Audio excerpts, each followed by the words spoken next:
Olá, mais uma vez. Hoje estamos aqui reunidos para falarmos a respeito das extensões do mendelismo.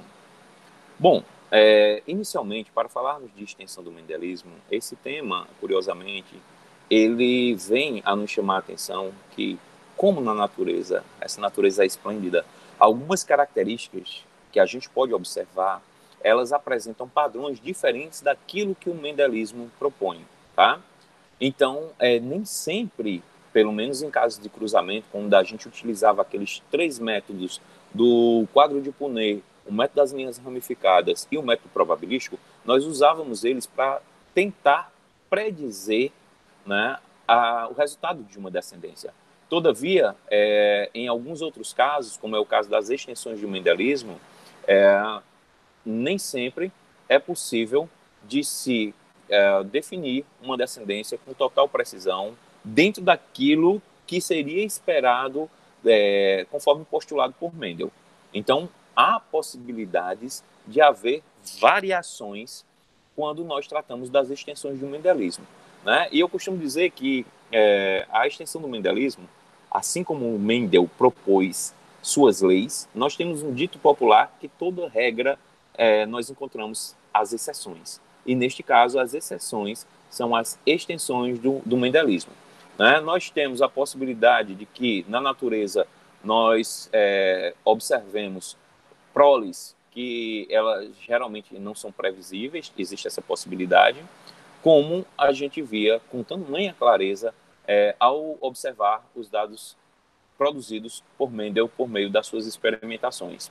Então, variações nas expressões gênicas ou também nas interações alélicas e gênicas, que a gente vai entender o que são essas interações, podem, né, alterar as proporções fenotípicas que seriam esperadas. Mas, obviamente, alteram as proporções fenotípicas. As genotípicas, elas permanecem da mesma maneira. A única diferença é que essas interações elas vão modificar o fenótipo, tá bom? E o pesquisador precisa entender quando essas modificações elas estão representando um tipo de extensão do mendelismo. Então, quando essas proporções gênicas elas não se aplicam, geralmente em características que são controladas por genes mitocondriais. Imaginem só, né? Quando a gente está formando um indivíduo por meio de uma fecundação cruzada, nós sabemos que o resultado desse indivíduo é a união do genoma que foi doado pelo pai com o genoma que foi doado pela mãe. O do pai vindo no espermatozoide, o da mãe advindo do óvulo. Todavia, é sabido que genes mitocondriais, quando o indivíduo é formado, eles são uma herança, eles representam uma herança exclusivamente materna. Ou seja, no ato da fecundação, não adentra para o interior do óvulo nenhuma mitocôndria, né? Nenhuma mitocôndria é advinda do pai. Então, assim, quando a gente compara o genoma nós com os nossos pais, nós temos, né, 50% do genoma nuclear, que foi doado pelo pai, e 50% pela mãe. Todavia, quando a gente fala de genoma mitocondrial, lembremos, né, pois as mitocôndrias elas são estruturas citoplasmáticas que possuem DNA. E, por sua vez, no ato da fecundação, somente, né, observamos que o descendente dessa fecundação possui apenas mitocôndrias de origem materna. Óbvio que existem alguns casos raros de escape, mas a gente, por regra, por via da regra, né, isso não acontece. E outra situação que também podemos mencionar é que são os genes ligados, que a gente vai falar um pouco mais sobre isso em nosso próximo encontro. Como vimos, né, as proporções mendelianas, nós temos proporções bem definidas, a partir de genótipos definidos, né, sabidamente definidos, nós temos proporções esperadas, como é o caso da segunda lei. Os cruzamentos mendelianos geram proles que facilmente conseguem ser distinguidas uma das outras. Todavia, essas extensões do mendelismo, elas fazem com que os resultados alcançados, seja por métodos probabilísticos, quadripunei, ou até mesmo os métodos de linha cruzada, elas não correspondam, né? Uma vez que existem casos que os padrões de transmissão de uma característica visível não estão de acordo. Quando eu falo de característica visível, eu estou falando do fenótipo. Aí, quando eu falo de extensão do mendelismo, eu estou dizendo que, né, nós não conseguimos observar aquilo que seria esperado no mendelismo na prole por meio da observação dos fenótipos, né? Isso por quê? Porque vão ter fatores envolvidos, né, que levam à alteração, como fatores de natureza do próprio fenótipo, a influência em algumas características, que quando a gente falava do mendelismo, a gente entendia que cada característica era controlada por apenas um gene, todavia, existem características que fogem ao mendelismo por serem controladas por vários genes, e outras características que sofrem alta influência ambiental, como é o caso das características controladas por estes múltiplos genes, tá? Uma coisa que a gente não espera quando realizamos um cruzamento é que as combinações genéticas promovam a formação daquilo que nós chamamos de combinações letais. Porque se a gente entende que um cruzamento, uma fecundação, ela aconteceu, nós não esperamos que essa fecundação ela sofra alguma interrupção durante o seu desenvolvimento, né, o desenvolvimento do embrião. Todavia, há a possibilidade de combinações que são chamadas combinações alélicas letais. E como o próprio nome ele afirma, né, é uma combinação genotípica que venha a promover a morte do indivíduo, tá? Isso, obviamente, que essa morte ela está diretamente relacionada não só na vida intrauterina, né, como também na vida que antecede a maturação sexual. Porque em vias de população, né, quando a gente entende uma população, a gente tem que entender, a gente espera que indivíduos eles nasçam, cresçam, se reproduzam antes de morrer. Todavia, se ele não executa essas etapas dentro do processo de desenvolvimento, é uma probabilidade que ele não atinja a maturação sexual e não venha a manter o fluxo gênico geração após geração. Então, em humanos, esses alelos letais geralmente levam a abortos espontâneos, que são denominados de miscarriages, né? Mas é importante lembrarmos que a gente pode fazer uma representação por meio de heredogramas, né? Onde por meio de um cruzamento nós temos aqui indivíduos da espécie humana ou indivíduos do sexo masculino, né? Não necessariamente apenas da espécie humana, mas eles são representados por um quadradinho. Os indivíduos do sexo feminino são representados por um círculo, né? E essa linha de interseção indica que há um cruzamento, né? Há um casamento, né? Com a possibilidade de reprodução sexuada entre esses indivíduos. E quando a gente tem isso é uma linha horizontal, quando a gente tem uma linha vertical descendente, nós temos, obviamente, a geração desse filho, que se ele for quadradinho, um indivíduo é do sexo masculino, se ele for um círculo, um indivíduo é do sexo feminino, e neste caso aqui, a gente pode representar o indivíduo aqui com essa elipse como sendo um indivíduo que não importa, né, ele é apenas representado como um indivíduo, sem ser descrito qual seria o seu sexo, né? Então, indivíduos que apresentam uma situação como esta, esses indivíduos, onde tem metade branco, metade preto, né, nós temos um indivíduo aqui representado como um indivíduo heterozigoto. Então, se eu tenho um indivíduo que ambos os pais, né, esse indivíduo aqui, ele descende onde ambos os pais são, são heterozigotos, ele tem a chance de ser, né, e essa heterozigosidade, a presença de um alelo recessivo que condicionaria a uma situação de letalidade, um só não mataria o indivíduo, mas dois sim. Então eu tenho 25% de chance do indivíduo ser, vamos supor, azinho-azinho, a partir de um cruzamento de um heterozigoto com outro heterozigoto, levando a uma condição de letalidade, né? E esse 1/4 corresponde a esse 25% de indivíduos da classe de homozigoto recessivo. Nós podemos observar essa característica de uma combinação alélica letal num indivíduo, né, representante da espécie canina, né, uma raça denominada de cão sem pelo mexicano, né, o cão mexicano sem pelo, né, onde o indivíduo que ele tem um aspecto curioso, que esse indivíduo ele pode até ser explorado comercialmente, uma vez que algumas crianças e adultos possuem alergia a pelo. Então, assim, ele poderia ser utilizado em casos de famílias que têm indivíduos alérgicos, né, poderia ser explorado comercialmente, e o valor agregado a esse indivíduo é muito mais alto quando comparado aos indivíduos, os cães mexicanos com pelo, tá? Então, eu tenho uma condição, veja, eu dei um exemplo anterior da homozigosidade recessiva ser uma condição letal. No caso do cão mexicano, a homozigosidade dominante leva o indivíduo à letalidade, né? E o heterozigoto é esse indivíduo aqui sem pelo. Se por acaso o indivíduo for homozigoto recessivo, ele nasce com pelo. Só relembrando, o indivíduo homozigoto dominante, ele é uma condição, né? Ele leva a uma condição de letalidade para a descendência.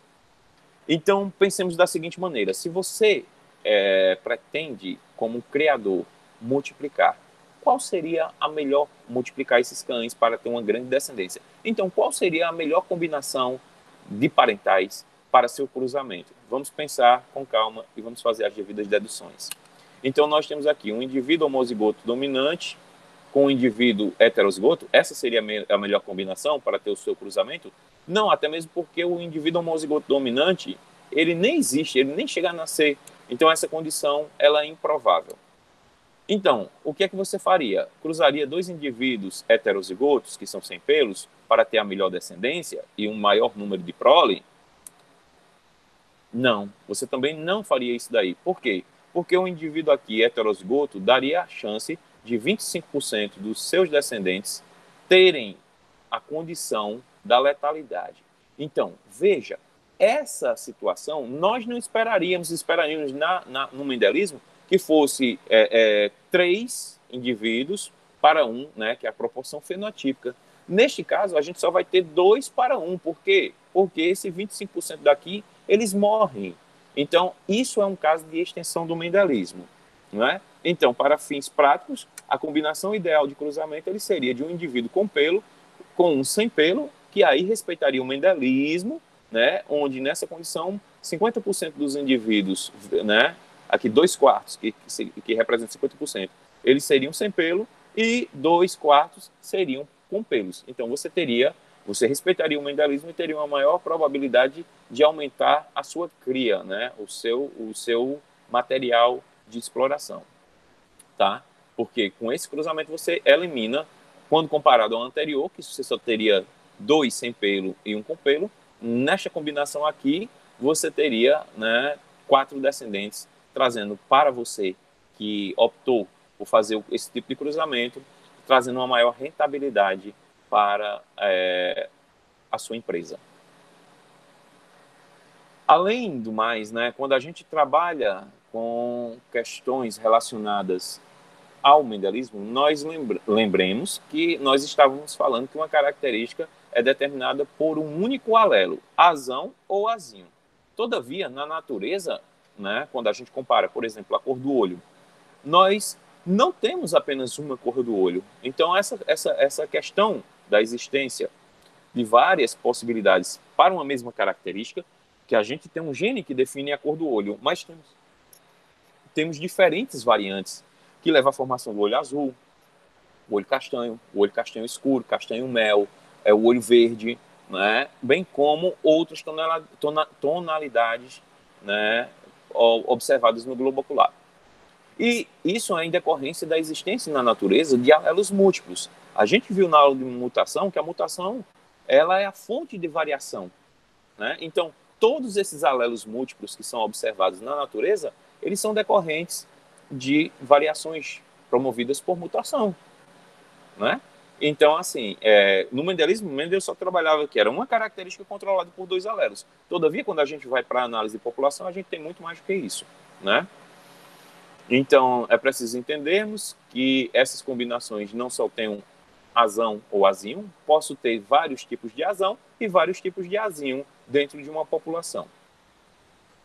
E isso faz com que, né, quando a gente tem vários alelos dentro de uma população, principalmente da espécie humana, quando você quer estudar essa espécie, então, ou quando você quer analisar principalmente padrões de doenças, né, isso dificulta a vida dos médicos, porque você tem várias possibilidades e algumas vezes você tem uma doença que ela tem vários, a depender da combinação alélica, ele tem vários tipos de manifestações, né, vários graus de manifestações mais intensos, ou mais leves, ou moderados, né, fazendo com que a predição de um tratamento para determinados distúrbios genéticos sejam mais dificultosos, né, promovendo uma maior limitação quando você tem vários alelos, várias combinações alélicas possíveis para levar a um diagnóstico, né? Essas informações, quando você conhece a totalidade que isso, principalmente quando falamos de população humana, nós temos conceitos éticos que nos impedem algumas vezes, e até pelo tamanho da população, nos impede de conhecer a totalidade dos alelos presentes para uma dada condição genética. Então, muitas vezes, quanto mais você tiver informações, mais serão assertivos os tratamentos, sejam eles nos diferentes indivíduos que forem feitos esses tipos de indicação. Infelizmente, muitas tentativas para se correlacionar o fenótipo com o genótipo, né, nem sempre tiveram sucessos, em decorrência de complexidades inesperadas, como mencionado anteriormente, né? Nós podemos entender, então, para melhor entender o que seriam as extensões de mendelismo, eu vou trazer um conjunto de efeitos ou de situações como podemos observar na espécie humana. Existe aqui, dentre as extensões de mendelismo, nós observamos aqui a deficiência de uma enzima chamada acetil-CoA desidrogenase de cadeia longa, que geralmente o indivíduo que tem esse problema, ele apresenta um erro de metabolismo, mas que o genótipo em si nem sempre permite definir qual seria o fenótipo, né? Geralmente, essa enzima ela é produzida pelas mitocôndrias, que são os órgãos responsáveis por gerar energia, e quando você tem a deficiência dessa enzima, principalmente são afetados músculos cardíacos e esqueléticos voluntários. Isso não é nada interessante para um indivíduo que possui esse tipo de deficiência, né, de enzima mitocondrial. Então, quando o indivíduo tem alelos, que neste caso os dois são alterados, há uma improdutividade total da enzima, levando o indivíduo à morte em decorrência de insuficiências cardíacas e insuficiências hepáticas, que são do fígado, né, já no início da infância, ainda na lactação. Então, você não tem sobrevida desse indivíduo. Todavia, né, observamos que os indivíduos que apresentam apenas um alelo, ou pelo menos que apresentam outras formas na natureza, existem casos que, quando você tem formas que produzem sintomatologia mais branda, né, e, obviamente, esse indivíduo ainda atinge uma idade, podendo chegar à idade adulta, fazendo com que o mesmo possa também se reproduzir e aquele alelo, que o alelo da deficiência da acetil-CoA desidrogenase de cadeia longa, ele ainda prevaleça na população humana. Uma outra doença também que a gente pode observar como sendo um erro do metabolismo, né, é a fenilcetonúria. A fenilcetonúria ela é caracterizada pela ausência total de uma enzima que leva a um retardo mental profundo, né? Geralmente, a enzima ela estaria envolvida na degradação de um aminoácido específico encontrado na alimentação corriqueira de várias espécies, nesse caso da espécie humana. Aí a fenilalanina está presente em todas as espécies, e quando você se alimenta, né, um indivíduo da espécie humana se alimenta de uma determinada fonte, se ele ingere a fenilalanina e se por acaso esse indivíduo tem problemas da produção da enzima que degradaria, né, corretamente a fenilalanina, nós temos aqui acúmulos de produto secundário em células cerebrais. Esse acúmulo vai fazer com que haja um mau desenvolvimento, levando o indivíduo a ter retardo mental, né? E esse retardo mental, ele pode ser, né, ele pode se manifestar de maneira diferente, a depender, né, do tipo de alelo, da combinação alélica que esse indivíduo possua. Porque já se descobriu a existência de mais de 300 alelos. Agora, imagine a vida de um médico para fazer um diagnóstico e prescrever o tratamento correto, né? Porque existem combinações que levam a uma fenilcetonúria mais profunda, outros mais branda. Mas uma estratégia também é o médico orientar a família a ter uma dieta, né, pelo menos ao indivíduo que possui essa deficiência da enzima, né, até a idade de 8 anos, que ele tenha a alimentação com baixo ou com a ausência total, o ideal é a ausência total de alimentos que contenham fenilalanina. né? Porque uma vez não tendo alimento, a criança não vai ter problema, porque ele não vai ter o problema de acúmulo de metabólitos secundários em suas células cerebrais, levando assim ao desenvolvimento normal, especialmente no que se diz respeito até o 8º ano de vida do indivíduo, que é quando o cérebro está em plena formação. Posterior a essa etapa, então o cérebro já desenvolvido não terá maiores consequências se o indivíduo reincorporar ou adicionar à sua dieta a fenilalanina. Então ele pode voltar a se alimentar normalmente. A fibrose cística também é outra doença que existem alelos múltiplos na população, né? E que o primeiro dos alelos foi descoberto em 1989, ou seja, basicamente há 30 anos atrás, né? Pouco mais de 30 anos atrás. E, curiosamente, esse alelo, que é o delta F508, ele é responsável por mais de 70% dos problemas relacionados à fibrose cística. A fibrose cística. Então, nem todas as combinações, mas é preciso relembrar, né? Por existirem múltiplos alelos, né? Nem sempre é fácil para o médico fazer o prognóstico correto do tratamento, uma vez que ele precisaria ter a certeza e precisaria ter estudos que estabelecessem a melhor estratégia, né? Geralmente esse problema da fibrose cística, ele é ocasionado pela ausência de ou pelo menos a não funcionalidade de uma proteína de membrana que ele vai afetar diretamente o transporte de sal para dentro e para fora da célula, né? Levando a problemas como infecções respiratórias sérias e frequentes, a ocorrência de um muco grosso pegajoso nos pulmões e o pouco ganho de peso decorrente de insuficiência pancreática de indivíduos que desenvolvem essa problemática, né? E todas essas características, ou pelo menos essas duas primeiras, favorecem ao surgimento de doenças oportunistas, como é o caso de bronquites e pneumonias. Então, para entendermos melhor as extensões de mendelismo, é preciso fazermos algumas ressalvas. Algumas características, elas apresentam dominância completa, outras, dominância incompleta. Então, a dominância incompleta, ela é diferente da dominância completa. A completa é o mendelismo, lembram? Quando o indivíduo ele era azão, azinho, o alelo azão, ele não deixava que o alelo azinho determinasse a característica. Apesar do alelo azinho ter manifestação, ter expressão, mas a sua força era insuficiente para mudar o resultado, né, mudar o produto produzido pelo alelo dominante. Então, na dominância, o que é que nós observamos?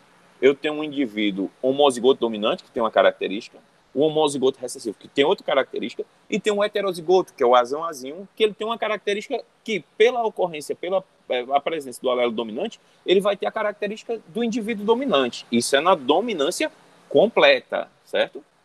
Mas na dominância incompleta, o que é que acontece? O fenótipo do indivíduo, o indivíduo azão-azinho, o intermediário, o heterozigoto, ele não tem o fenótipo do dominante, como era esperado quando a gente trata de mendelismo de dominância completa. O que ele tem? Ele tem uma característica, o seu fenótipo nem é do homozigoto dominante, nem é do heterozigoto. É uma característica que ela é uma característica intermediária a ambos os progenitores contrastantes.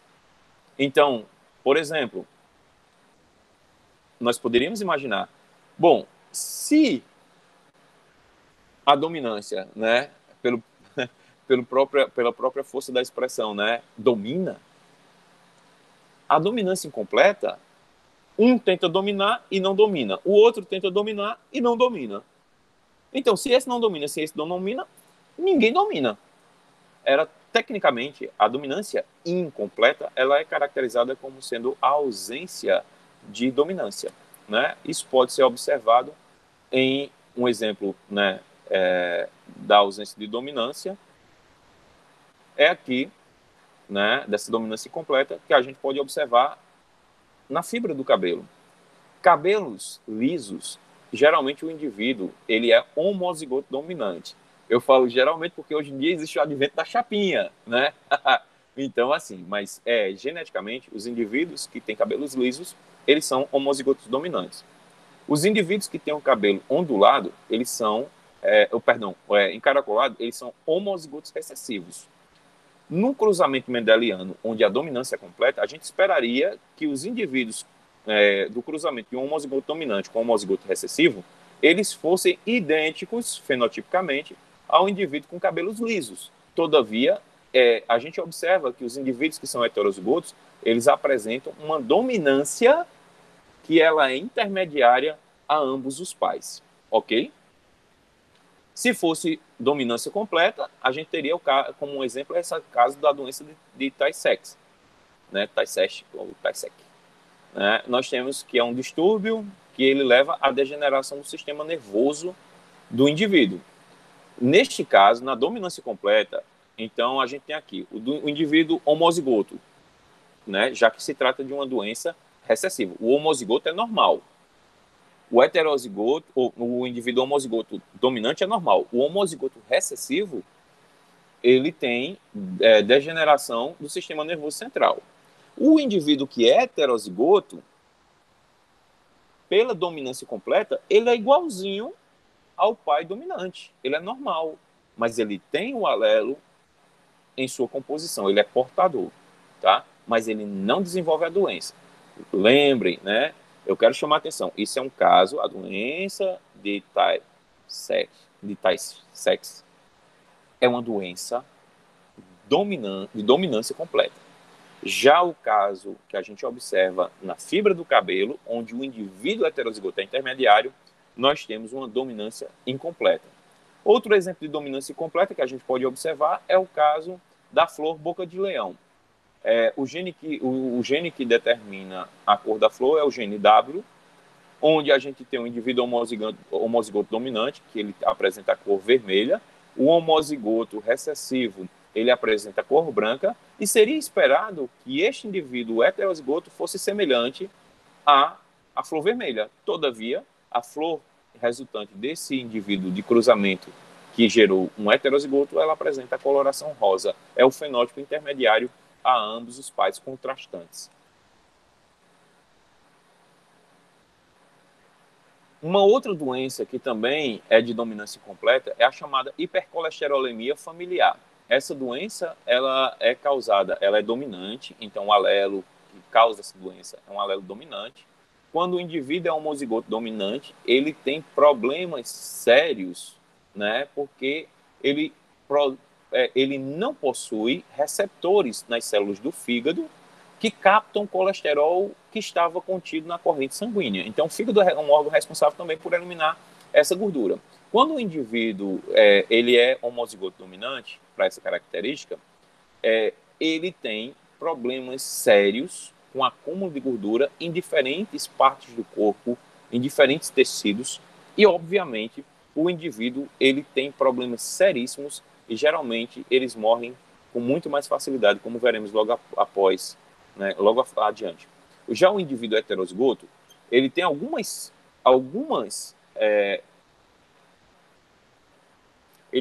apresenta alguns receptores na membrana, só que não em condições como o homozigoto recessivo, que é normal, que tem vários receptores. Esse tem uma dosagem intermediária entre a ausência e o máximo de receptores possíveis.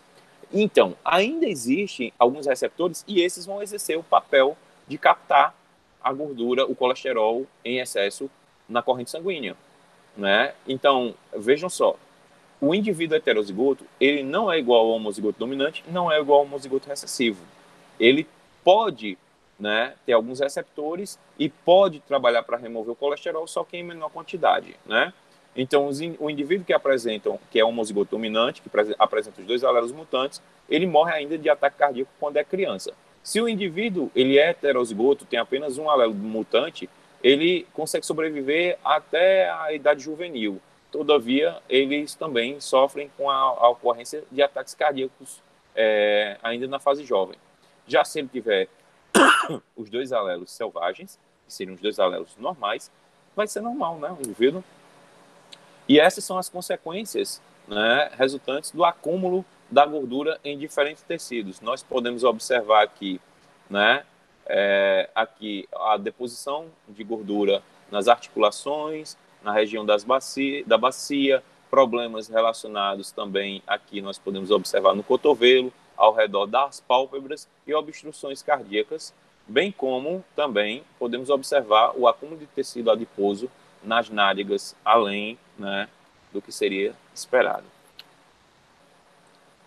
Então, falamos como extensão do mendelismo alelos letais, falamos de alelos múltiplos, falamos de dominância incompleta e agora vamos falar de codominância.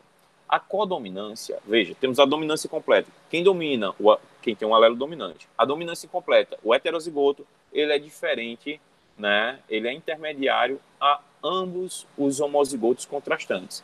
Já na codominância, nós temos uma característica particular, onde a partir de uma dada composição, por exemplo, o heterozigoto, ele tem ambas as características do pai A e do pai B, certo?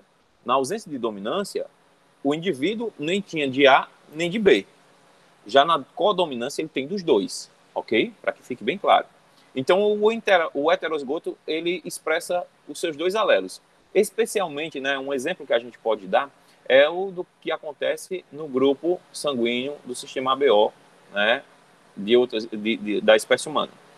Né? Esse sistema, né, a tipagem sanguínea, ela é determinada por padrões de moléculas de superfície conhecidas como antígenos, superfície das hemácias, né? E esses antígenos nada mais são do que proteínas inseridas na membrana celular, nas hemácias, que elas são ligadas a açúcares e que protegem, né, a superfície celular. Então, basicamente, uma hemácia é uma célula anucleada, então isso daqui é só uma depressão representada, porque a hemácia madura ela não tem, né, núcleo, e nós temos aqui projeções que temos os açúcares ligando aos antígenos. O indivíduo ele pode ser classificado em 4 tipos sanguíneos, A, B, AB ou O. O indivíduo A ele apresenta na sua superfície das hemácias apenas antígeno A. O B, apenas antígenos B. O AB é aqui onde se caracteriza a codominância, porque o indivíduo que tem os alelos que codificam o tipo A e o tipo B, eles vão manifestar os dois, que neste caso o indivíduo vai ser denominado do tipo AB. E o indivíduo que não tem o antígeno de superfície, em decorrência da ausência de um bloco estrutural que leva a uma alteração enzimática que impossibilita a adição da cadeia do açúcar e, consequentemente, o antígeno, então o indivíduo, quando não tem nenhum antígeno fixado à superfície, ele é denominado de tipo O. Então, essa tabela ela traz, basicamente, os 4 tipos sanguíneos, A, B, AB, né? A, B, AB e O. Com relação ao antígeno de superfície, né? O indivíduo do tipo A tem antígeno A, o B, antígeno B. O AB tem os 2 antígenos e o O não tem nenhum antígeno. Genotipicamente, como é que esses indivíduos são classificados? O indivíduo do tipo A, do tipo sanguíneo A, ele pode ser homozigoto, quando ele tem aqui azão, I-azão, I-azão, ou pode ser heterozigoto, quando ele é I-azão, Izinho. O B, ele pode ser IBzão, IBzão, ou IBzão, Izinho. O AB, aí ele tem um alelo I-azão, I-azinho, ou I-azão, I-bezão, perdoe. Enquanto que o do tipo O, ele não tem nenhum dos 2 alelos, nem A, nem B. E ele é chamado de Izinho, Izinho, né? Neste caso, quando ele está presente no indivíduo heterozigoto das tipagens sanguíneas, eles não exercem a sobredominância, né, da sua expressão. Então, aqui, o indivíduo heterozigoto, ele tem aqui o alelo I-azão, ele é dominante sobre Izinho. Daí, a gente percebe o seguinte, vamos imaginar, você e sua cônjuge ou seu cônjuge resolve, né, ter um descendente. Você é de um tipo sanguíneo e seu cônjuge é de outro. Vamos tomar como exemplo aqui, né? O pai é tipo sanguíneo A e a mãe é tipo sanguíneo B. De repente, se eu chegasse para vocês e dissessem, esse casal teve um filho com tipo sanguíneo O. Será que é possível? Vamos ver.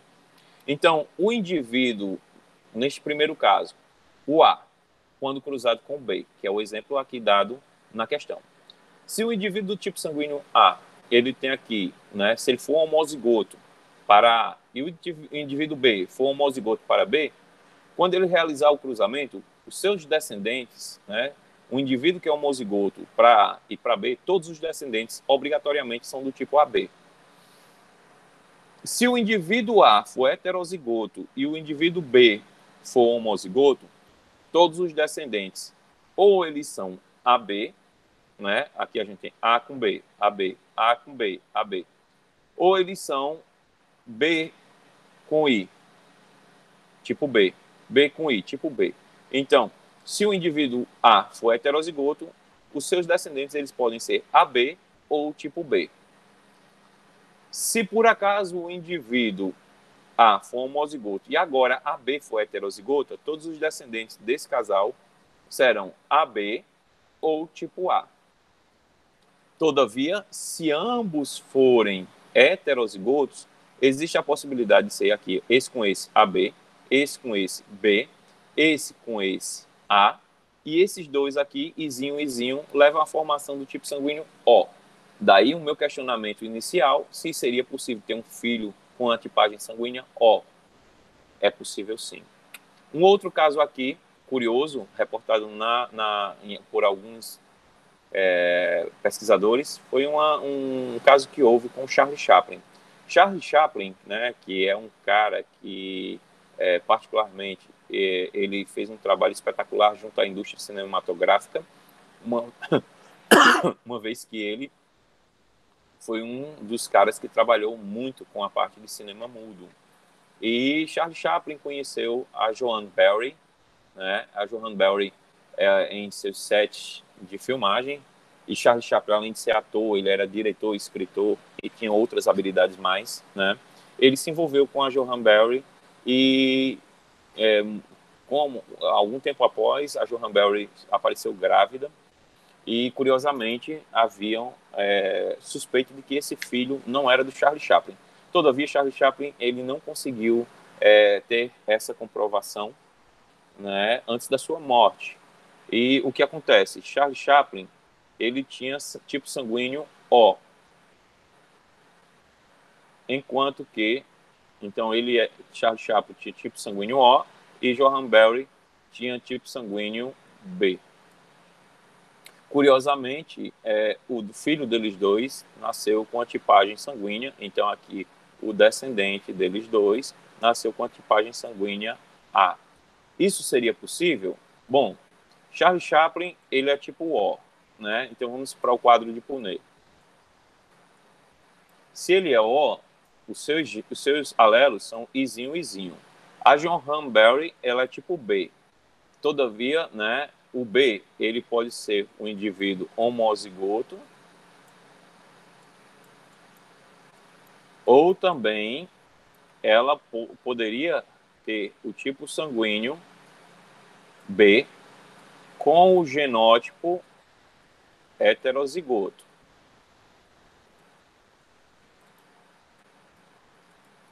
Daí, nós temos essa situação, Charlie Chaplin homozigoto e ela heterozigoto. O que é que acontece? Então, vamos analisar. Quando você tem IB com Izinho, o tipo sanguíneo é B.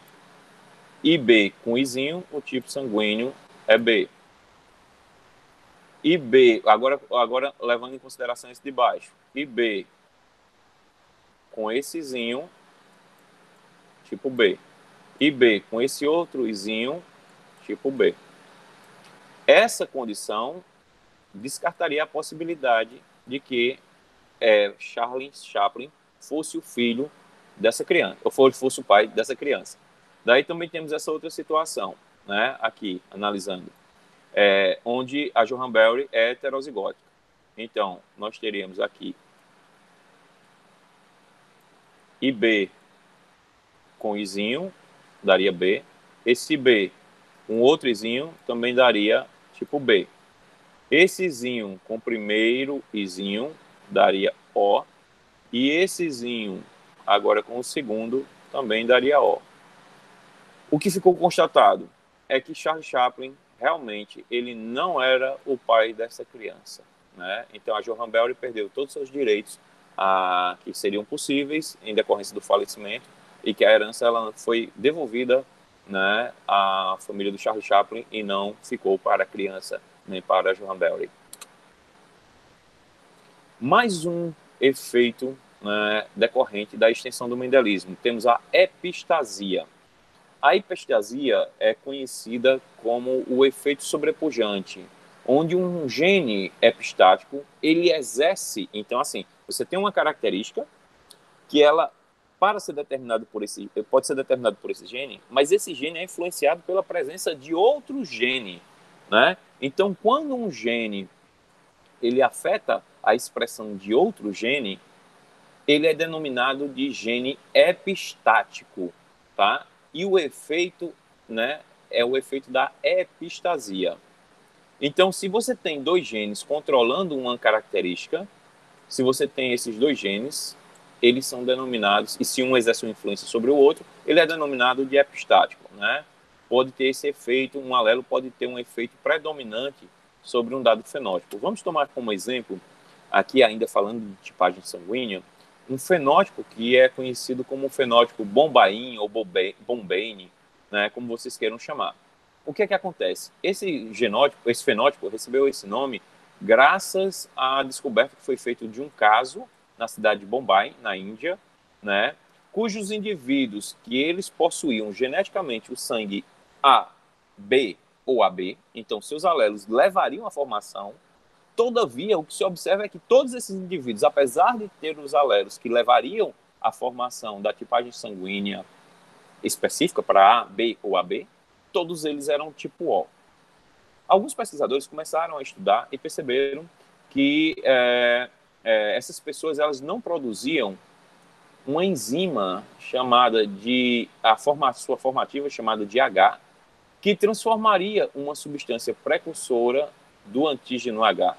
Esses antígenos, então os antígenos A e B, geralmente são produzidos a partir dele, né?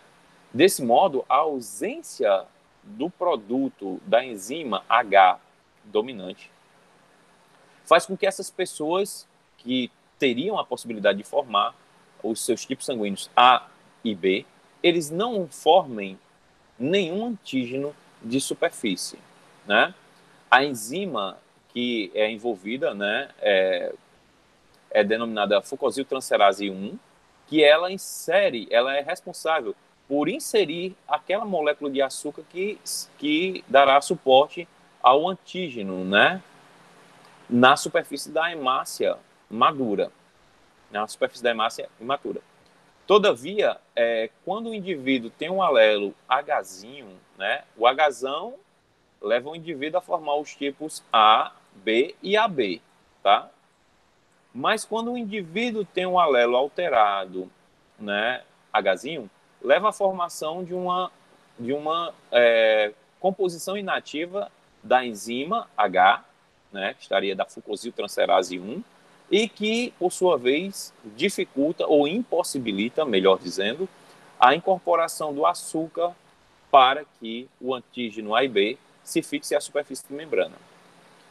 Em outras palavras, o indivíduo que genotipicamente ele é A, B ou AB, todos eles, independente da sua composição genotípica, vão ter o tipo sanguíneo O, semelhantemente ao que nós observamos também aqui no O, até mesmo com o Izinho ou o Hzinho, né, homozigoto. Outros termos que precisamos lembrar são os relacionados à penetrância e à expressividade. A penetrância ela é entendida como o percentual de indivíduos que têm um dado genótipo e que eles manifestam o fenótipo esperado. Por quê? Porque dentro da extensão do mendelismo, pode ser que alguns não manifestem o fenótipo esperado. Isso é um caso de extensão, né? Então, a penetrância seria o percentual desses indivíduos que apresentam a característica esperada, né? E as variações elas podem ser decorrentes, né, de problemas que venham a interferir na expressão dos genes, como é o caso em alguns casos de problemas nutricionais, a deficiência nutricional, ou pelo menos, e até mesmo, né, a manifestação excessiva de alguns tipos de nutrientes pode levar a manifestações inesperadas do fenótipo.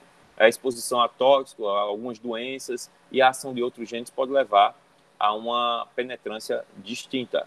Enquanto que a expressividade é, por exemplo, nós temos um indivíduo que ele é obeso, ele pode ser mais ou menos obeso, mas ele é obeso.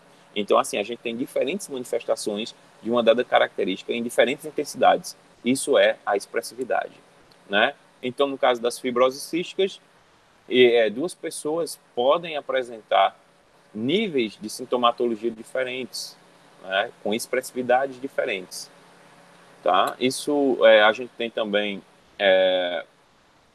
a penetrância e a expressividade, né? Principalmente a expressividade relacionada à manifestação da expressão gênica em diferentes níveis, né? Bora para cá, nós temos um exemplo aqui de alguns casos de indivíduos que apresentam uma característica denominada de polidactilia, que a polidactilia é uma mutação, isso não seria esperado, né? Então, essa mutação, mesmo existindo, ela pode se manifestar ou não, e quando ela se manifesta, ela pode apresentar distintas expressividades, né? A polidactilia é a presença de um dedo ou artelho adicional ao indivíduo que possui essa mutação. E ela pode ser, se ela tiver um dedo a mais, polidactilia. Dois dedos a mais, polidactilia. Independente de quantos dedos a mais que ele tenha, ou artelhos, né, esse indivíduo é chamado de polidáctilo. Então, ele pode ter expressividades distintas. Da mesma maneira que a gente, na hipercolesterolemia familiar, nós podemos ter indivíduos que manifestem distintamente a expressão deste acúmulo de gordura ao longo do corpo. Aí nós temos aqui, né, mais uma vez, na sola do pé, nas mãos, entre pálpebras. Eu acredito que esse seja pelo menos, o penúltimo exemplo de extensão do mendelismo, que é o caso da pleiotropia. A pleiotropia, ao contrário do que a gente tinha visto na epistasia, a epistasia tinha mais de um gene controlando uma característica. O mendelismo, uma característica é controlada por um gene. Na extensão do mendelismo, no caso da epistasia, eu tenho mais de um gene controlando uma característica. Já na pleiotropia, eu tenho um gene controlando várias características ao mesmo tempo. Vamos tomar como exemplo o caso da porfiria variegada, que é uma doença que é causada quando parte do pigmento da hemoglobina que se encontra no sangue, chamado de anel de porfirina, é desviado para a urina e, em vez de ser quebrado e metabolizado pelas células, eles começam a atacar o sistema nervoso central e outros sistemas, como a gente pode observar, né, como é o caso de um dos casos bem relatados na história, é o caso do rei Diógenes III, que teve um problema como este, que é o caso de porfiria variegada. A gente tem um gene que, por meio de uma alteração, ele teve manifestações múltiplas em diferentes fenótipos. Então, o indivíduo possuía dor, constipação, fraqueza, febre, pulso acelerado, rouquidão, urina vermelha, insônia, dor de cabeça, problemas visuais, inquietações, delírios, convulsões e um estado catatônico denominado de estupor, né? Então, nós podemos ver que um único gene pode estar envolvido, né, uma alteração que leva à promoção de problemas em decorrência da ausência de um enzima ou da inativação de um enzima, pode afetar diferentes sistemas, como é o caso do urinário, digestivo, muscular e o sistema nervoso, provocando os diferentes sintomas que nós observamos no rei, né, anteriormente comentado. A síndrome de Marfan é um outro exemplo também de uma pleiotropia, onde a gente tem um defeito em um gene dominante que levaria à formação de uma proteína de tecido conjuntivo elástico denominada de fibrilina. E, por sua vez, essa proteína, esse defeito, leva ao acúmulo tanto no cristalino, quanto pode levar ao acúmulo na aorta e outras regiões do corpo, inclusive promovendo alterações morfológicas, né, um tanto quanto diferentes. Um outro exemplo também é o caso da alcaptonúria, que é um erro inato no metabolismo que foi descrito lá em 1902 por este pesquisador, né, o Archibald Garrod.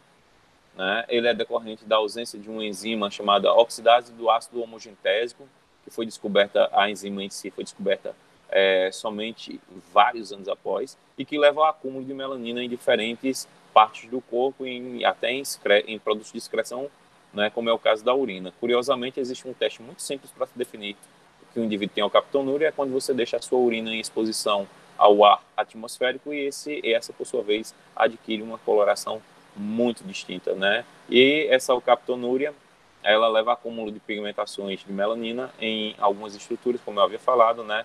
Tanto na pele, no globo ocular e em tecidos cartilaginosos, como é o caso das orelhas e unhas. O nosso último exemplo de hoje falaremos a respeito da fenocópia, né? Pelo próprio nome, né, a gente tem uma ideia do que seria. Seria uma cópia de um fenótipo. O fenótipo, ele é definido por genes, né? A ação de genes com o ambiente. Todavia, existem casos de efeitos ambientais. Então, indivíduos podem se expor a alguns efeitos ambientais e que esses efeitos ambientais, eles imitam, mesmo o indivíduo não tendo um problema genético, eles imitam o problema genético.